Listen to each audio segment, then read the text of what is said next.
ያልተኖረ ልጅነት እውነተኛ ታሪክ። ደራሲ ኢዮብ ጌታሁን፣ ተራኪ ዮናስ መኩሪያ።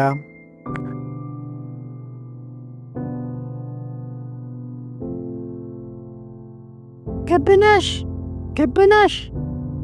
ገና በግንብ የታጠረው ግቢ ትልቅ የብረት በር ተከፍቶልን ወደ ሕፃናት ማሳደጊያው ስንገባ ቁጥራቸው ከ20 የማያንስ ሕፃናት እየሮጡና እየተንጫጩ ወደ ክብነሽ መጡ። ቀድመው የደረሱት 3-4 ሕፃናት እግሮቿ ላይ ተጠመጠሙ። ጎንበስ ብላ ብዙ ፍቅር በፈገግታዋ እያፈሰሰችላቸው ስማቸውን እየጠራች ሳመቻቸው፣ ጨበጠቻቸው። ክብነሽን ለጊዜው ማግኘት ያልቻሉ ሌሎች ሕፃናት ደግሞ ወደ እኔ መጡ። ጎንበስ ብዬ እጆቻቸውን እየጨበጥኩ ጉንጮቻቸውን እየደባበስኩ ስሞቻቸውን ጠየቅኳቸው። ብዙዎቹ ሕፃናት መታቀፍ ይፈልጋሉ። ሽቅብ እያዩኝ እጆቻቸውን ወደ ጎን ይዘረጋሉ። በአጠቃላይ ሕፃናቱ የነበሩበት ሁኔታ ለእኔ ከጠበቅኩት በላይ አስደንጋጭ ነበር። ከግማሽ በላይ የሚሆኑት በተለያዩ የሚታዩ የቆዳ በሽታዎች ተጠቅተዋል። 2 ወይም 3 ሰውነታቸው የመነመነ ሕፃናትም ነበሩ። አንዱን ሕፃን ላቅፈው ጎንበስ ስል ባታቅፈው ይሻላል አለችኝ ክብነሽ። አንዴ ካቀፍከው ለመውረድ ያስቸግራል። ልጆቹ የወላጅ ፍቅር የተጠሙ ስለሆኑ ያቀፋቸውን ሰው የራሳቸው ብቻ ማድረግ ይፈልጋሉ። በዚህ ምክንያት አንድ ሕፃን ያቀፈ ሰው ለሌሎቹ ፍቅር ለመስጠት ይቸገራል። የ2 ሕፃናትን እጅ ያዝኩኝ። ግቢው ውስጥ ስዘዋወር አብረውኝ ይዞሩ ጀመር። ግቢው ጠባብ የሚባል አይነት ነው። ረጅም ቁመት ካለው የግቢው የብረት በር 10 እርምጃም ሳይራመዱ የሕፃናት ማሳደጊያ ድርጅቱ እንደ ቢሮ የሚጠቀምበት በረንዳ ያለው በሸክላ የተሠራ አነስተኛ ቤት ይታያል። ከዚህ ሸክላ ቤት ጀርባ ያለው ግቢ ከፊት ካለው ይልቅ ሰፋ ያለ ነው። ዙሪያውን ከሚታዩት እንደ ዋናው ቤት በሸክላ የተሠሩ ሰርቪስ ክፍሎች አጥሩን ታከው የተገነቡ ናቸው። ግቢው ከፊትም ከኋላም በሲሚንቶ ሊሾ የተሸፈነ ነው። በስተግራ ከሚታየው አንድ ሰርቪስ ክፍል ፊት ለፊት አንዲት ሴት በጎማ የተሠራ ጥቁር ጓንት አድርጋ የሕፃናቱን ልብስ ታጥባለች። ከእሷ አጠገብ ደግሞ ሌላ ሴት በእግሮቿ መሃል ያስቀመጠቻትን የአንዲት ሕፃን ፀጉር ሹሩባ ትሠራለች። እንዴት ናችሁ? ክብነሽ በሩቁ ሰላምታ ቀረበችላቸው። ደህና፣ እንዴት ነሽ? ከያዝኳቸው ሕፃናት አንዱ ጨዋታ አታሎት ሄደ። ሌላኛው ግን እጁን በእጄ በመያዜ ከፍተኛ ደስታ ተሰምቶታል። ትንሽ ፊቱ ላይ ደስታና እርካታው በግልጽ ይነበባል። አይኖቹ ጤነኛ ነበሩም፣ ደም ጎርሰዋል። ወፍራም ቀለም አልባ ፈሳሽ ያመነጫሉ። ፈሳሹ ጉንጮቹ ላይ ወርዶ ደርቋል። በጣም የሚያሳዝን ሕፃን ነው። ጤናውን ብቻ ሳይሆን ከወላጆቹ ማግኘት ያለበትን ፍቅር ማግኘት ያልቻለ ምስኪን፣ ያለ ኃጢአቱ የሚሰቃይ ንጹሕ ሕፃን መሆኑን ሳስብ ግራ ደረቴ አካባቢ ሕመም ተሰማኝ። ጉሮሮዬን የሚያንቀኝን ሳቅ በየደቂቃው መዋጥ ነበረብኝ። በስተቀኝ ካሉ ሰርቪስ ክፍሎች ውስጥ ወደ አንዱ ገባን። የሕፃናቱ መኝታ ክፍል ነው። አልጋ ላይ ከተኛ ዕድሜው 4 ወይም 5 ዓመት ከሚሆን አንድ ልጅ በስተቀር በክፍሉ ውስጥ ማንም አልነበረም። ጠጋ ብለን ስናየው አይኖቹ አልተከደኑም። አልጋው ላይ ብርድ ልብስና አንሶላ ሳይለብስ ጉልበቶቹን ወደ አገጩ አስጠግቶ ራሱን ከአደጋ ለመከላከል እንደሚሞክር ትል ተቅልል ብሏል። እንደ ሌሎቹ ሕፃናት ፀሐይ ለመሞቅ ውጭ ያልወጣው ስለታመመ ነው። ዳኒ! ክብነሽ ስሙን ጠራችው። ምን ነው? ምን ሆንክ? መገረሟንና ማዘኗን ከድምጿ ተረዳው። ዳንኤል ዞር ብሎ አላየንም። ክብነሽ ያለችውንም የሰማ አይመስለኝም። አይኖቹ ቢገለጡም የሚያዩ አይመስልም። ዛል፣ ፍዝዝ፣ ድንዝዝ ብለዋል። ዳንኤል ከመቼ ጀምሮ ነው የታመመው? ወደ ክፍሉ ገብታ የሚታጠቡ ልብሶችን ይዛ የምትወጣውን ውጭ ያየናትን ሴት ክብነሽ ጠየቀቻት። ሴትዮዋም ቆም ብላ ከትላንት ጀምሮ ነው አለችና ከክፍሉ ወጣች። ክብነሽ አልጋውን ደገፍ ብላ ላፍታ በዝምታ አየችውና አይገርምም? ከ2 ቀን በፊት እኮ ደህና ነበር አለችኝ። ዛሬ ደህና የመሰለ ልጅ ነገ ታሞ በአደገኛ ሁኔታ ውስጥ ሆኖ ታየዋለህ። ምንም መናገር አልቻልኩም። ጉሮሮዬን የለቅሶ ሳቅ ደፍኖት ነበር። በወቅቱ ከክብነሽ ጫላ ጋር የአዲስ አበባ ዩኒቨርሲቲ አንድ ክፍል እንማር ነበር። ከሞናሊዛ ጀርባ የተባለው የአጫጭር ልብ ወለዶች መድብል መጽሐፌን ካነበበች በኋላ የዝምታ ሰለባዎች በሚል ርዕስ በሰጠሁት አጭር ልብ ወለድ ውስጥ ከኤችአይቪ ቫይረስ ጋር ስለሚኖሩ ሕፃናት መጻፌ እንዳስደስታቸው ነገረችኝ። በታሪኩ ውስጥ ከተጠቀሱት ከቫይረሱ ጋር ከሚኖሩ ሕፃናት ጋር የመገናኘት ዕድል አጋጥሞኝ እንደነበር ስትጠይቀኝ መልስ አጭር ነበር። አላጋጠመኝም አልኳት። ክብነሽ በትርፍ ጊዜዋ ከትምህርቷ ጎን ለጎን የምትሰራበት ድርጅት በአጭር ልብ ወለዱ እንደተጠቀሱት ልጆች ከኤችአይቪ ቫይረስ ጋር የሚኖሩ ሕፃናት እንደሚያርጉበት መሆኑን ነገረችኝ። ድርጅቱን አንድ ቀን መጎብኘት ብችል ደስ ይለኛል አልኳት። እሺ፣ በሚመች ቀን ላስጎበኝ እችላለሁ አለችኝ። ዛሬ እሁድ ነሐሴ 28 ቀን 1997 ዓ.ም ድርጅቱን ለመጎብኘት የመጣሁት ከወራት በኋላ የትምህርት ውጥረት ረገብ ሲልልኝ ነበር። የአፍሪካ በኤችአይቪ ወላጆቻቸውን ያጡ ሕፃናት እንክብካቤ ፕሮጀክት ይባላል ድርጅቱ። እኔ ለመጀመሪያ ጊዜ ድርጅቱን ስጎበኝ በሁለት የተለያዩ ግቢዎች ውስጥ ወደ 60 ገደማ ልጆችን ያሳድግ ነበር። በጣት ከሚቆጠሩ ሕፃናት በስተቀር በሙሉ የኤችአይቪ ቫይረስ በደማቸው ተገኝቷል። ሁሉም ማለት ይቻላል ወላጆቻቸውን በበሽታ ተነጥቀዋል። አሁን ያለንበት ከሁለቱ ግቢዎች አንዱ ሲሆን የድርጅቱ አስተዳደር ሰራተኞች ቢሮና ከ6 ዓመት በታች ያሉ ሕፃናት መኖሪያ ነው። አይኑ የሚያዠው የእጁን ያዝኩት ፍቅር የተጠማ ሕፃን አብሮኝ በግቢው ውስጥ ይዞር ነበር።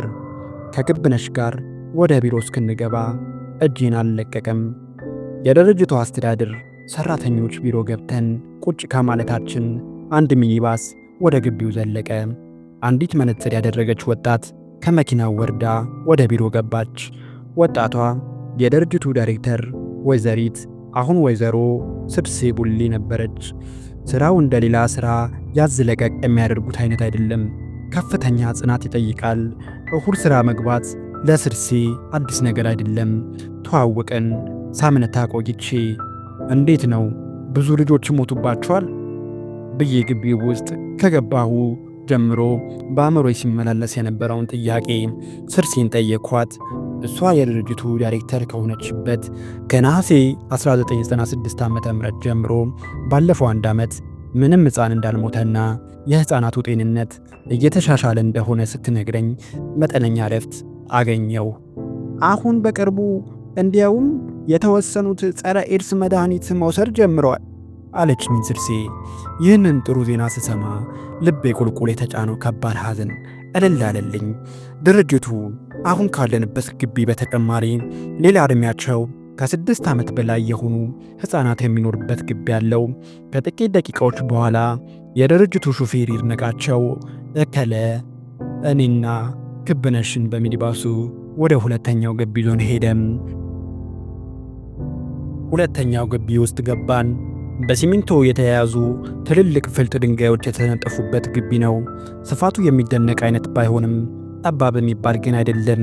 ድንጋይ ሳይነጠፍባቸው በተተዉት ክፍት ቦታዎች ላይ የተተከሉት አበቦችና ዛፎች በድንጋይ በሲሚንቶና በግንብ ለተሰላቸ አይን መጠነኛ ሩታ ይሰጣሉ።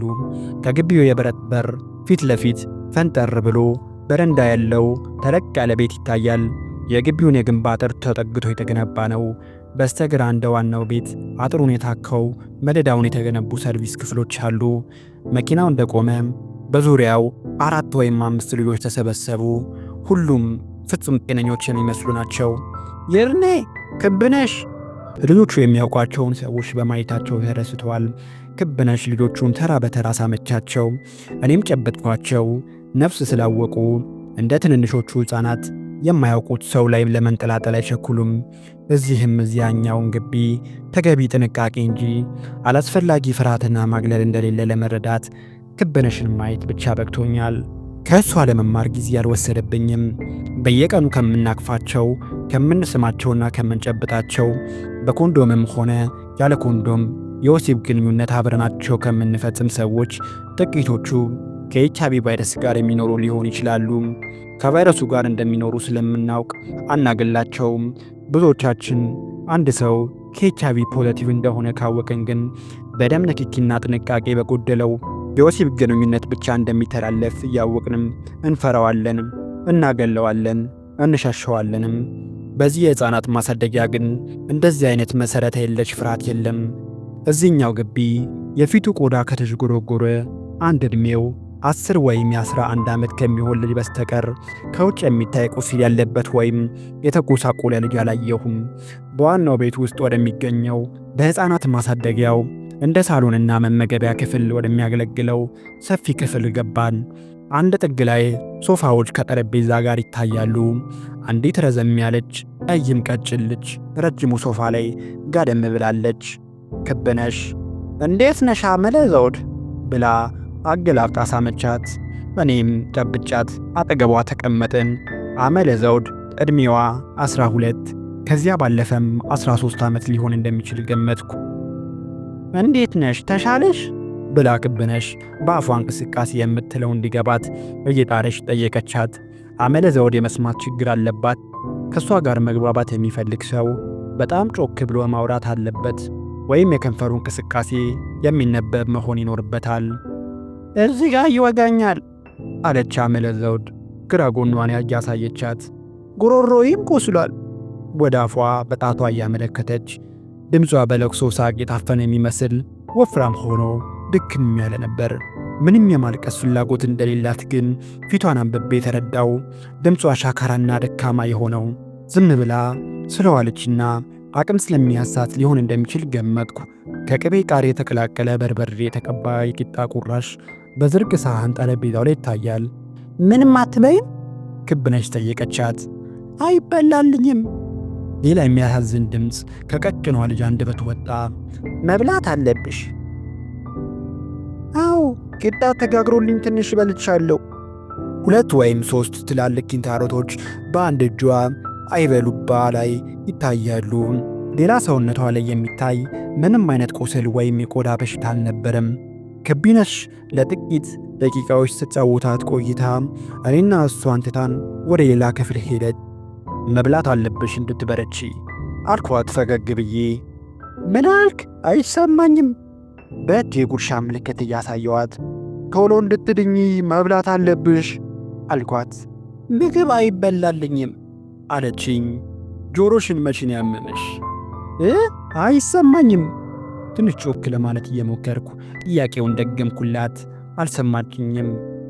ቆይ ማዳመጫ አለኝ። ጋደም ካለችበት ተነስታ ቁጭ አለች። እናታችን ጮክ ብላ ተጣራች። በአንዲት መልከ መልካም ወጣት ሴት ከሌላኛው ክፍል ወጣች። ማዳመጫዬን አምጪልኝ አለቻት አመለ ዘውድ።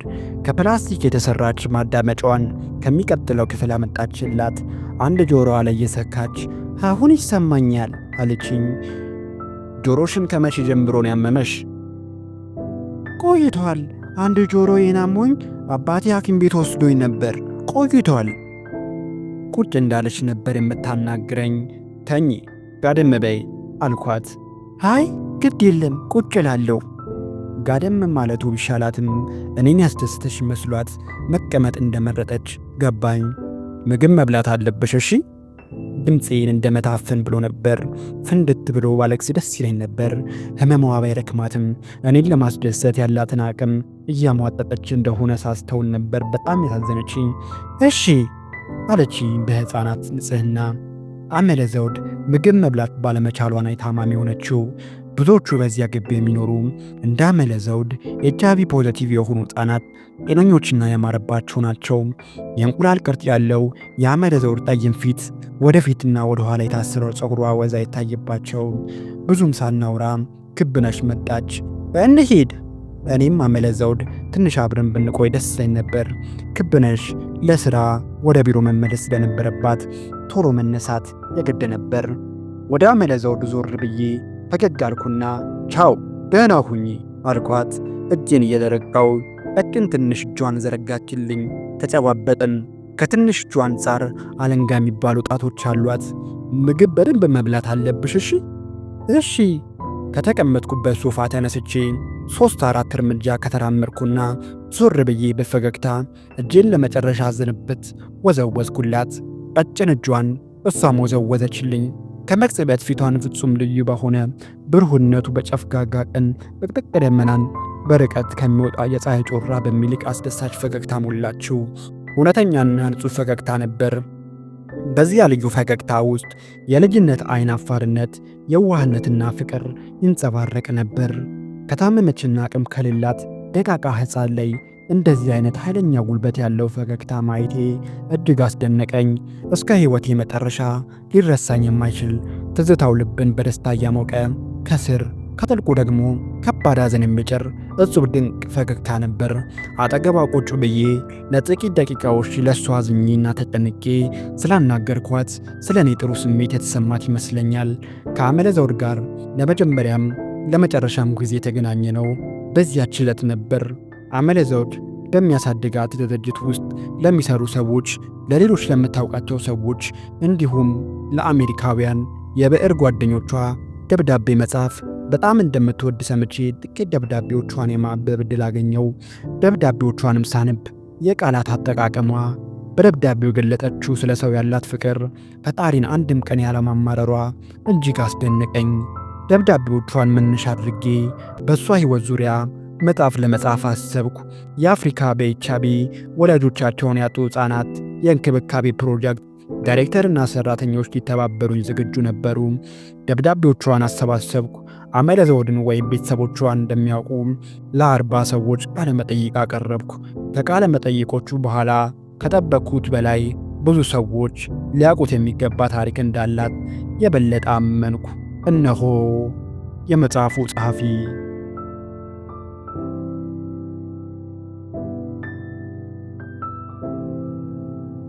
ውድ አድማጮቼ፣ ይህ ያልተኖረ ልጅነት ነው።